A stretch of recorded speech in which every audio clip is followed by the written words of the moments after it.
तो यहाँ पर हमें पेमेंट वेरीफाई करने के बाद हमें जो है स्टेटस को चेंज करना है पेमेंट का। ठीक है, एडमिन पैनल में चलते हैं, देखते हैं। तो जो पेमेंट्स हैं ये पेमेंट ऑब्जेक्ट में सेव कर रहा हूँ। फॉर एग्जांपल लास्ट वाला जो था, इसका मान लीजिए ये जो पेमेंट है सक्सेस हो चुका है और पेमेंट सक्सेस होने के बाद हमको ऑर्डर आईडी मिल गया, पेमेंट आईडी नहीं मिला। तो जो पेमेंट आईडी है इसको हमें यहाँ पे सेव करना है, जो पेमेंट आईडी मिला है, प्लस जो इसका स्टेटस है उसको हमें सक्सेस मार्क करना है पेमेंट होने के बाद। अगर पेमेंट नहीं हुआ तो हम इसको सक्सेस मार्क नहीं करेंगे।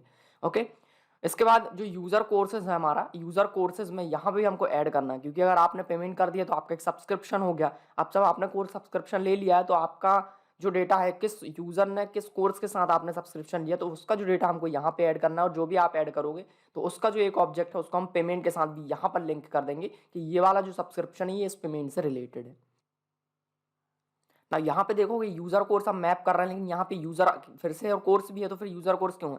तो जो पेमेंट सक्सेस नहीं होती है तो वो पेमेंट किसने की है ये कैसे पता चलेगा? तो उसके लिए हमने यूजर और कोर्स का यहाँ पे रेफरेंस रखा। थोड़ा सा डुप्लीकेसी हो रही है, तो अभी हम प्योरली डेटाबेस पे काम नहीं कर रहे हैं। डेटाबेस थोड़ा सा उतना अच्छा नहीं होगा यहाँ पे, ठीक है, हो सकता है, लेकिन हम बेसिकली देख रहे हैं कि पूरा जो एप्लीकेशन का फ्लो वो कैसे काम करता है। हम डेटाबेस साइड ज़्यादा ध्यान नहीं दे रहे हैं। हो सकता है अब डुप्लीकेसी हो रही है जो कि सही नहीं है, पर अभी आप उसको इग्नोर कीजिए, क्योंकि हम अभी मेनली जेंगो पे काम कर रहे हैं, एप्लीकेशन का फ्लो देख रहे हैं। ओके, ना कि हम डेटाबेस में मास्टरी कर रहे हैं।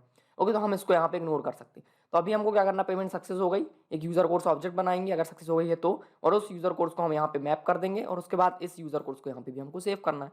तो आइए उसको देखते हैं ये कैसे यहाँ पे प्रोसेस होगा। तो यहाँ पे ये जो ट्राई कैच लगा है, ट्राई कैच में क्या है, यहाँ ट्राई एक्सेप्ट में कि अगर पेमेंट सक्सेस होती तो कोई एरर नहीं आता है, और कोई एरर आता है पेमेंट सक्सेस नहीं होती है तो इनवैलिड पेमेंट डिटेल। तो हमको एक पेमेंट कोर्स ऑब्जेक्ट बनाना है, पेमेंट सक्सेस करना है, और कोर्स का यूजर के साथ यहाँ पे मैपिंग करना, मतलब एक सब्सक्रिप्शन जो ऑब्जेक्ट है वो क्रिएट करके सेव करना। तो वो हम करेंगे इसके अंदर रिटर्न करने के पहले। ओके, तो यहाँ पे करेंगे। तो अब मुझे अगर किसी पेमेंट ऑब्जेक्ट को जो पेमेंट ऑब्जेक्ट उसका स्टेटस चेंज करना है तो मैं कैसे करूँगा? ओके, पेमेंट ऑब्जेक्ट है मेरे पास, कैसे करूँगा? तो ये जो डेटा आपको मिल रहा है, इस डेटा में आपको एक ऑर्डर आईडी रिटर्न हो रहा है यहाँ पे। ओके, इस डेटा में एक ऑर्डर आईडी आ रहा है। तो वो ऑर्डर आईडी क्या है? तो पेमेंट्स जो हमारा टेबल है, पेमेंट्स टेबल के अंदर अगर आप जाते हो तो पेमेंट टेबल के अंदर ऑर्डर आईडी, ये यूनिक आईडी है। तो अब मैं क्या करूंगा कि इस ऑर्डर आईडी की हेल्प से इस ऑब्जेक्ट को एक्सेस कर सकता हूँ। ओके, हम एक क्वेरी करेंगे कि वो पेमेंट ऑब्जेक्ट मुझे चाहिए जिसमें ऑर्डर आईडी ये वाला ऑर्डर आईडी है। तो इससे क्या होगा, ये वाला ऑब्जेक्ट मुझे मिल जाएगा। अब जब मुझे ये ऑब्जेक्ट मिल जाएगा तो मैं उसका स्टेटस सक्सेस कर दूंगा, प्लस मैं एक यूजर कोर्स ऑब्जेक्ट भी क्रिएट करूंगा जिसमें यूजर और कोर्स कहाँ से मिलेगा, तो ये रहा यूजर और ये रहा कोर्स। तो इन दोनों को उठा के मैं एक नया ऑब्जेक्ट बनाऊंगा, यूजर कोर्स ऑब्जेक्ट, और उसको सेव कर दूंगा। उसको जो रेफरेंस होगा उसको मैं यहाँ पे डाल दूंगा। ओके, थोड़ा सा प्रोसेस लंबा हो सकता है, लेकिन हम देखेंगे उसको जब मैं उसको इंप्लीमेंट करूंगा तो क्लियरली ये समझ में आ जाएगा।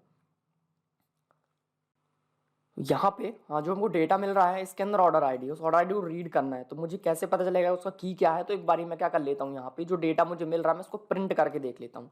तो यहाँ पे हम एक प्रिंट स्टेटमेंट लगा लेते हैं और यहाँ पे मैं कह देता हूँ डेटा। ओके, नाउ मैंने उसको सेव किया। चलते हैं पेमेंट करते हैं और फिर देखते हैं यहाँ पे कि डेटा में प्रिंट क्या होता है। तो चलेंगे, ओपन करेंगे अपना ब्राउजर और यहाँ पे आएंगे। आप पहले तो हम लॉग इन कर लेंगे। तो मैं लॉग इन हूँ, मैं एक एडमिन से लॉग इन हूँ, तो वो एडमिन भी एक यूजर है, तो मुझे अगेन लॉग इन करने की जरूरत नहीं है यहाँ से।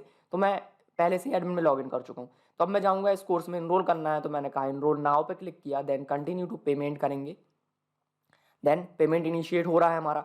यहाँ पे मुझे मोबाइल नंबर इंसर्ट करना है, ये मैंने मोबाइल नंबर डाला, ईमेल आईडी मैंने डाला हुआ है। देन प्रोसीड करेंगे, नेट बैंकिंग सेलेक्ट करूँगा मैं, state bank, and then payment करेंगे 199 का। पेमेंट को मैं सक्सेस करना चाहता हूँ, तो ये हो गया हमारा पेमेंट सक्सेस। तो यहाँ पे आ गया ये वाला पेज, बट कंसोल में प्रिंट हुआ होगा वो ऑब्जेक्ट। तो ये रहा वो डिक्शनरी। इस डिक्शनरी में क्या है, रेजर पे पेमेंट आईडी है। तो ये पेमेंट आईडी हमको सेव करनी है डेटाबेस में।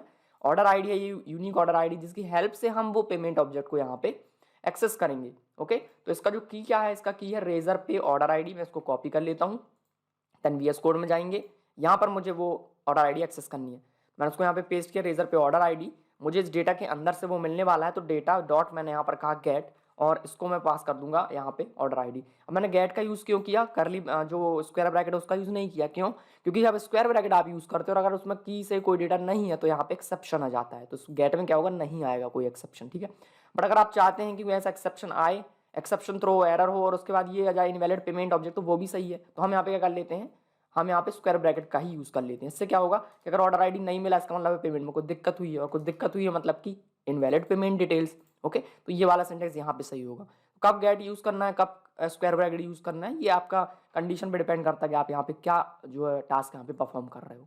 ओके, तो ये मुझे मिल गया रेजर पे ऑर्डर आईडी। इसी तरह से मुझे चाहिए यहाँ पे रेजर पे पेमेंट आईडी। तो रेजर पे पेमेंट आईडी का की क्या है यहाँ पे, वो है रेजर पे ऑर्डर आईडी। ओके, कॉपी किया मैंने इस लाइन को, कमांड प्रॉम्प्ट में आएंगे, ये रहा रेजर पे पेमेंट आईडी, इसको मैंने कॉपी किया तो इससे मुझे ये पेमेंट आईडी मिल जाएगा। तो ये मैंने एक वेरिएबल क्रिएट किया, यहाँ पे मैंने उस की को पास किया, तो इस डेटा से मुझे ये आईडी मिल जाएगा। दोनों चीज़ों की हमकी ज़रूरत है, और ये जो डेटा है तीनों चारों सभी चीज़ की ज़रूरत है, तो मैंने उसको डेटा को डायरेक्टली यहाँ पे पास कर दिया, तो ये इसको चेक कर लेता है। ठीक है, तो मुझे दोनों चीज़ें मिल गई। अब मुझे क्या करना है, इस ऑर्डर आईडी की हेल्प से हमारे डेटाबेस में सर्च करना है कि वो पेमेंट ऑब्जेक्ट कौन सा है। ओके, तो यहाँ पे मैं सर्च करूँगा, मैंने यहाँ पे लिखा एक वेरिएबल मैं यहाँ पे क्रिएट करूँगा। ओके, ये मैंने ओके, ये जो लाइन ही थोड़ा आगे चली गई, तो इसके लिए मैं कर सकता हूँ रैप कर सकता हूँ कंटेंट को, ताकि आप पूरा कोड एक बार में देख सको। ठीक है, ये रहा टॉगल वर्ड रैप। ठीक है, तो वर्ड रैप अल्ट जेड भी प्रेस कर सकता था मैं, ये ना, तो अल्ट जेड सही है। तो ये अल्ट जेड प्रेस करूँगा तो ये जो कोड आगे जा रहा था वो आपको यहाँ पे दिखेगा। ठीक है, तो ये आ गया, थोड़ा सा जूम आउट कर लेता हूँ मैं। ओके, ज़्यादा हो गया। ठीक है, तो रेजर पे ऑर्डर आईडी मिल गया। अब मुझे क्या करना है, इस ऑर्डर आईडी से पेमेंट ऑब्जेक्ट को सर्च करना है। तो यहाँ पे मैं क्या कहूँगा, मैंने यहाँ पर लिखा पेमेंट वेरिएबल क्रिएट किया। हम उस पेमेंट मॉडल की हेल्प से यहाँ पे कहेंगे पेमेंट मॉडल डॉट ऑब्जेक्ट, सारे ऑब्जेक्ट आए, हमने कहा डॉट गेट, मुझे कोई एक ऑब्जेक्ट चाहिए। तो जो ऑब्जेक्ट मुझे चाहिए उसका की क्या है, ऑर्डर जब मैंने सेव किया तो उस ऑर्डर में मैंने किस की से उसको सेव किया, तो पेमेंट मॉडल में जाएंगे। पेमेंट मॉडल में हमने क्या यूज़ किया, ऑर्डर आईडी यूज़ किया है यहाँ पे। तो मैं यहाँ पे लिखूंगा order ID is equal to Razorpay order ID. तो वो ऑब्जेक्ट मुझे चाहिए जिसमें जो रेजर पे ऑर्डर आईडी है वो ये वाले ऑर्डर आईडी के बराबर है। ओके, तो मैंने इसको यहाँ से कॉपी किया, इसको यहाँ पे पेस्ट किया, तो मुझे इस तरह से वो पेमेंट ऑब्जेक्ट मिल जाएगा। अगर वो पेमेंट ऑब्जेक्ट नहीं मिला, इसका मतलब फिर से कुछ गड़बड़ है, तो फिर इनवैलिड पेमेंट एरर थ्रो हो जाएगा। ठीक है, सो क्या करते हैं अब हम यहाँ पे हम करेंगे पेमेंट ऑब्जेक्ट मिल चुका है, इस पर मुझे पेमेंट जो पेमेंट आईडी है इसको अपडेट करना है। तो ये रहा पेमेंट आईडी की, इसको मैं कॉपी करूंगा, की प्रॉपर कॉपी करना है, क्योंकि हो सकता है हमने रेजर पे पेमेंट आईडी यहाँ यूज़ करा तो हमको लगता है पेमेंट के अंदर भी हमने रेजर पे आईडी लिखा, नहीं, लेकिन हमने वहाँ पे यूज़ किया पेमेंट आईडी। ठीक है, तो ये आपको की प्रॉपर रखना है, इसलिए मैं कॉपी पेस्ट कर लेता हूँ यहाँ पे। तो यहाँ पे हमें क्या पास करना है, ये रेजर पे पेमेंट आईडी। तो इस तरह से मैंने रेजर पे पेमेंट आईडी को अपडेट कर दिया। मुझे उसका स्टेटस भी अपडेट करना है, तो मैं यहाँ पे लिखूंगा पेमेंट डॉट, यहाँ पे मैंने लिखा स्टेटस। स्टेटस देख लेते हैं, पेमेंट का स्टेटस क्या है, स्टेटस ही लिखा मैंने। ओके, ट्रू, पेमेंट स्टेटस नहीं, जस्ट स्टेटस। तो स्टेटस को मुझे ट्रू मार्क करना है यहाँ पे। ठीक है, तो यहाँ पे मैं कह देता हूँ payment dot status is equal to true. तो इसका मतलब ये है कि पेमेंट जो सक्सेस हो चुका है।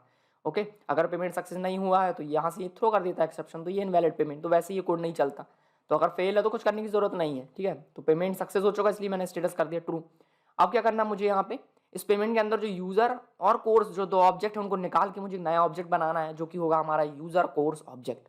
ओके, तो चलते हैं मॉडल ओपन कर लेते हैं पहले। तो ये रहा मॉडल्स, ये रहा यूजर कोर्स मॉडल। तो इसके अंदर मुझे वो इन्फॉर्मेशन यहाँ पे ऐड करनी है, एक यूजर की और एक कोर्स की। ओके, तो ये जो यूजर कोर्स है इसका हम ऑब्जेक्ट क्रिएट करेंगे। वापस आते हैं यूजर कोर्स ऑब्जेक्ट यहाँ पे क्रिएट कर लेते हैं। तो पहले तो ये जो पेमेंट ऑब्जेक्ट है उसको मैं सेव कर देता हूँ। ठीक है, तो ये जो पेमेंट है इसको मैंने यहाँ पे कहा, सॉरी पेमेंट हम पहले सेव नहीं करेंगे क्योंकि उसके हमें अंदर एक यूजर कोर्स का ऑब्जेक्ट भी इंसर्ट करना है। ठीक है, थोड़ा सा कंफ्यूजन हो रही होगी, क्या किया मैंने, अभी मैंने पेमेंट आईडी इंसर्ट कर दिया। क्या किया, लाइन नंबर 65 में आपको देखना पेमेंट आईडी अपडेट किया मैंने, तो ये रहा पेमेंट आईडी, ये यहाँ पे अपडेट हो चुका है ना। उसके बाद मैंने क्या किया, स्टेटस अपडेट किया, तो ये जो स्टेटस है उसको मैंने ट्रू मार्क कर दिया। अब मुझे क्या करना है, एक यूजर कोर्स ऑब्जेक्ट क्रिएट करना है और उसको भी यहाँ पे अपडेट करना है। तो पहले मैं यूजर कोर्स ऑब्जेक्ट क्रिएट करूंगा और उसको सेव करके फिर उसको यहाँ पे इंसर्ट कर दूंगा। और वो यूजर और कोर्स कहाँ से मिलेगा, तो उस पेमेंट ऑब्जेक्ट के पास है यूजर और कोर्स, दोनों चीज़ें हमको यहीं से मिल जाएंगी। तो मैं एक नया ऑब्जेक्ट बनाऊंगा यूजर कोर्स का। तो मैंने यहाँ पर लिखा user course is equals to, हमने यहाँ पर लिखा यूजर कोर्स, यूजर कोर्स का एक हमने ऑब्जेक्ट क्रिएट किया। इसके अंदर मुझे दो चीज़ें पास करनी है, पहला यूजर, सो आई थिंक मैंने इसको इंपोर्ट नहीं किया, तो इंपोर्ट कर लेंगे इसको पहले। तो इंपोर्ट किया मॉडल से मैंने कोर्स पेमेंट्स, और यहाँ से मुझे इंपोर्ट करना है यूजर कोर्स। तो ये आ गया यूजर कोर्स क्लास, इसका हम ऑब्जेक्ट भी यहाँ बनाएंगे, तो ये बना लिया यूजर कोर्स ऑब्जेक्ट। यहाँ मुझे पास करना है यूजर इज इक्वल टू, ये यूजर मुझे कहाँ से मिलेगा, तो जो पेमेंट ऑब्जेक्ट है उसके अंदर जो यूजर है वो चाहिए मुझे, कॉमा करके हमको यहाँ पे कोर्स पास करना है। तो कोर्स कहाँ से मिलेगा, अगेन पेमेंट ऑब्जेक्ट के पास है कोर्स, तो मैंने यहाँ पर कहा यूजर पेमेंट डॉट कोर्स। तो ये दोनों चीज़ें मिल गई। अब इस ऑब्जेक्ट को मुझे सेव करना है, इस यूजर कोर्स ऑब्जेक्ट को, तो उसको मैं यहाँ से सेव कर सकता हूँ। मैंने यहाँ पर लिखा डॉट सेव। ओके, तो इस तरह से जो ऑब्जेक्ट है वो सेव हो जाएगा। सेव होने के बाद मुझको ये सेव हुआ जो ऑब्जेक्ट है वो मुझे रिटर्न करेगा। सो अगेन मैंने यहाँ पर उस यूजर कोर्स ऑब्जेक्ट को होल्ड कर लिया। ठीक है, तो यूजर कोर्स ऑब्जेक्ट सेव हो गया। अब मुझे करना पेमेंट के अंदर इस यूजर कोर्स को इंसर्ट करना है। तो अब मैं यहाँ पे क्या कहूँगा, मैंने यहाँ पर कहा payment dot user course, payment dot user course is equals to, हम ये वाला यूजर कोर्स ऑब्जेक्ट उसको यहाँ पे पास कर देंगे। नाउ पेमेंट में चलते हैं और एक बार चेक कर लेते हैं कि उसके अंदर जो की है यूज़र कोर्स की वो यूज़र कोर्स है या फिर कुछ और है। तो मैं यहाँ पर सर्च करूँगा पेमेंट मॉडल को, तो ये रहा पेमेंट मॉडल, इसके अंदर है यूज़र अंडरस्कोर कोर्स। ये देखिए, इसलिए मैं यहाँ पे चेक कर लेता हूँ, क्रॉस चेक हो जाना चाहिए कि मैं वहाँ पे कुछ और यूज़ कर रहा हूँ, यहाँ पे कुछ और, तो अंडरस्कोर है बीच में। तो यहाँ पे मैं जब इसको सेव करूँगा तो यहाँ पे मैं यूज़ करूँगा यूज़र अंडरस्कोर कोर्स, ठीक है। तो इसके अंदर मैंने यूज़र कोर्स डाल दिया, मैंने बस इंसर्ट किया, अभी मैंने इसको अपडेट नहीं किया। तो अब मैं इसको अपडेट करूँगा तो मैं कहूँगा पेमेंट डॉट, यहाँ पे हम करेंगे सेव। तो इस तरह जो पेमेंट ऑब्जेक्ट है वो भी यहाँ पे अपडेट हो जाएगा। उसके बाद हम जो माई कोर्सेज पेज है वो हमने यहाँ से रिटर्न किया। ओके, तो चलते हैं एक बार हम इसको टेस्ट कर लेते हैं। तो पहले तो मैं सारे जो डिटेल्स उसको रिमूव कर देता हूँ। पेमेंट्स में जाएंगे, सारे ऑब्जेक्ट्स हैं हम इसको यहाँ से डिलीट करेंगे। हमने कहा go and then yes I am sure. Okay, user course में अभी एक भी ऑब्जेक्ट नहीं, मतलब कोई भी सब्सक्रिप्शन अभी एक्टिव नहीं है, किसी ने भी कोर्स परचेज नहीं किया है। ओके, तो चलते हैं अब एक कोर्स परचेज कर लेते हैं। तो 59 रुपये का जो कोर्स इसको मैं लेना चाहता हूँ, मैंने कहा continue to payment. Test mode में पेमेंट इनिशियलाइज हुआ, मोबाइल नंबर डाल देते हैं कोई फेक, देन कंटिन्यू करेंगे। नेट बैंकिंग यूज़ करूँगा मैंने कहा पे एंड देन पेमेंट को करेंगे हम सक्सेस। आया माई कोर्स पेज। नाउ कोई प्रॉब्लम हुई क्या? कोई प्रॉब्लम नहीं है। चलते हैं देख लेते हैं, अगर सब कुछ सही हुआ, हमने जो कोड किया तो यूज़र कोर्स में एक ऑब्जेक्ट ऐड होना चाहिए, फिर टू कोड यूज़र के साथ एक कोर्स मैप हो जाना चाहिए क्योंकि उसने पेमेंट को सक्सेस किया। पेज को रिलोड किया तो ये देख सकते हो ये आ चुका है। यूज़र कोर्स में एक सब्सक्रिप्शन आ चुका है, मतलब कि जो फिर टू कोड यूज़र है उसने एक कोर्स हमारा परचेज किया है। नाउ पेमेंट्स में चलते हैं, तो पेमेंट्स ऑब्जेक्ट देखेंगे तो देखोगे स्टेटस का सक्सेस हो चुका है, बट प्रॉब्लम है यहाँ पे यूज़र कोर्स अपडेट नहीं हुआ है। ओके, बाकी ये चीज़ अपडेट हो गई है पर यूज़र कोर्स अपडेट नहीं हुआ है। देख लेते हैं क्यों नहीं हुआ। तो यहाँ पे मैंने क्या किया हुआ है, यूज़र कोर्स को मैंने सेव किया। Okay, then user course save होने के बाद मैंने पेमेंट के अंदर यूज़र कोर्स को इंसर्ट किया, सही है। देन मैंने उसको यहाँ पे सेव कर दिया। यूज़र अंडरस्कोर कोर्स पेमेंट के अंदर यूज़र अंडरस्कोर कोर्स फॉरेन की है जिसको यूज़र और कोर्स का ऑब्जेक्ट चाहिए, यूज़र अंडरस्कोर कोर्स, ठीक है। देन उसको मैंने यूज़र कोर्स पास किया, पेमेंट को मैंने सेव कर दिया। हाँ सही तो किया है। चलो एक बार देख लेते हैं, हम यहाँ पे प्रिंट करते हैं एक चीज़, क्या मैं इस यूज़र कोर्स ऑब्जेक्ट को प्रिंट करता हूँ, सेव होने के बाद मुझे ये रिटर्न करता है या नहीं करता कुछ। तो मैंने इस यूज़र कोर्स को यहाँ पे प्रिंट किया और एक स्ट्रिंग भी यहाँ पे मैं ऐड कर देता हूँ। मैंने यहाँ पर लिखा है यूज़र कोर्स, सेव किया। चलते हैं वापस, अगेन मैं पेमेंट को इनिशिएट करूँगा, बैक जाऊँगा। ओके, ऑलरेडी यूज्ड, अगेन करेंगे continue to payment. Same course के लिए फिर से मैं पेमेंट कर रहा हूँ, यहाँ पे पेमेंट नहीं होना चाहिए। सेम कोर्स के लिए आप अगेन क्यों पेमेंट कर रहे हो, तो हम यहाँ पे रिस्ट्रिक्ट करेंगे, बट अभी हम टेस्टिंग कर रहे हैं तो अभी मैं उस पर इतना ध्यान नहीं दे रहा हूँ। चलते हैं पेमेंट को सक्सेस करते हैं। ये हुआ, नाउ कमांड प्रॉम्प्ट ओपन करेंगे तो यहाँ पे देखो यूज़र कोर्स में क्या आ रहा है, नन आ रहा है, इसलिए वहाँ पे कुछ सेव नहीं हुआ था। क्यों नन क्यों आ रहा है, ये एक प्रॉब्लम है यहाँ पे, तो उसको हम चेक कर लेंगे। अब देखोगे यहाँ पे दो ऑब्जेक्ट हुए होंगे यूज़र कोर्स के अंदर, ये देखो यूज़र कोर्स के अंदर दो ऑब्जेक्ट हो गए हैं। एक काम करते हैं, आई थिंक ये रिटर्न नहीं करता है सेव करने के बाद, थोड़ा सा प्रॉब्लम है। तो यहाँ पे मैं जैसे उसको प्रिंट करता हूँ, देखते हैं सेव होने के बाद ये मुझको क्या प्रिंट करता है, इसमें आईडी आती है कि नहीं यूज़र कोर्स की ना, उसको चेक कर लेते हैं। हमेशा हर चीज़ हमको याद नहीं रहती, ना कि हमको याद करने की ज़रूरत है, ठीक है। हमेशा हम थोड़ा सा ट्राई करते हैं, कई बार हो जाता है याद नहीं रहता, तो डॉक्यूमेंटेशन को भी फॉलो कर सकते हैं, देख सकते हैं सेव मेथड क्या करता है, सेव मेथड कुछ रिटर्न करता है या फिर नहीं करता, डॉक्यूमेंटेशन को भी फॉलो आप कर सकते हो, ठीक है। तो बेसिकली अभी मैं जस्ट एक तुक्का लगा के देखते हैं क्या चलता है, ठीक है। आई थिंक वो कुछ रिटर्न नहीं करता सेव करने के बाद, इसलिए वो नन रिटर्न कर रहा है और सेव हो गया। अभी देख लेते हैं यहाँ पे, तो ये आ चुका है, इसमें देखो डेटा है, बट इसमें मुझे आईडी चाहिए। यूज़र कोर्स के अंदर कोई आईडी है कि नहीं, सेव होने के बाद मुझे एक आईडी जनरेट होके मिलनी चाहिए, ठीक है। तो यहाँ पे मैं कर देता हूँ डॉट आईडी करके, एक बार हम इसको प्रिंट कर लेते हैं, या फिर क्या करता हूँ मैं डायरेक्टली इसको दे देता हूँ। देखो इस बार मैंने क्या किया, सेव करके रिटर्न नहीं किया कुछ, डायरेक्ट मैं इसको सेव किया, तो आई थिंक जो थर्ड पेमेंट है उसमें ये सेव हो गया होगा। तो पेमेंट को चेक कर लेते हैं, जो थर्ड ऑब्जेक्ट था उसके अंदर यूज़र कोर्स आ चुका होगा, ठीक है। ओके, यहाँ पे टेक्स्ट सिलेक्टेड था, ठीक है। तो ये है 16th ऑब्जेक्ट, चेक करेंगे तो ये आ चुका है, परफेक्ट। सेव करने के बाद वो रिटर्न नहीं करता है, सेव करने के बाद डायरेक्टली इसको आप यहाँ पे पास कर दो, तो यहाँ पे देखो ये अपडेट हो चुका है। इस बार प्रॉपर इसने काम किया। नाउ चलते हैं एक बार और टेस्ट करेंगे। इसको मैं सारे ऑब्जेक्ट को डिलीट कर देता हूँ यहाँ से, ये मैंने उसको डिलीट किया।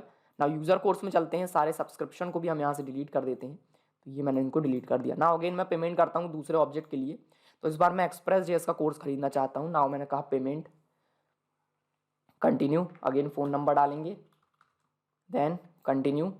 नेट बैंकिंग यूज़ करूँगा मैं, एक बार मैं फेल पेमेंट करके बताऊँगा और एक बार सक्सेस। तो इस बार मैंने किया सक्सेस, तो ये हो गया।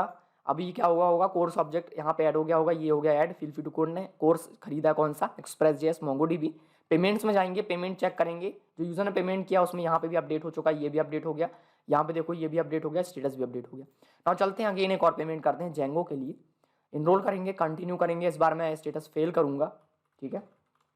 जब मैं पेमेंट फेल करता हूँ तो उस केस में क्या होना चाहिए, जो पेमेंट ऑब्जेक्ट है वो अपडेट होना चाहिए, लेकिन जो कोर्स सब्सक्रिप्शन ऑब्जेक्ट है वो नहीं बनना चाहिए। फेल किया पेमेंट तो पेमेंट फेल हो गया, ये देखो रिट्राई करने का ऑप्शन है, मैं नहीं कर रहा रिट्राई। वापस चलते हैं, पेज को किया रीलोड, पेमेंट्स चेक करेंगे तो एक एक्स्ट्रा पेमेंट आया, पेमेंट नंबर 18, क्लिक किया, इस पर क्या आया, पेमेंट आईडी नहीं है क्योंकि पेमेंट सक्सेस नहीं हुआ, स्टेटस फेल है, कुछ नहीं है, ठीक है।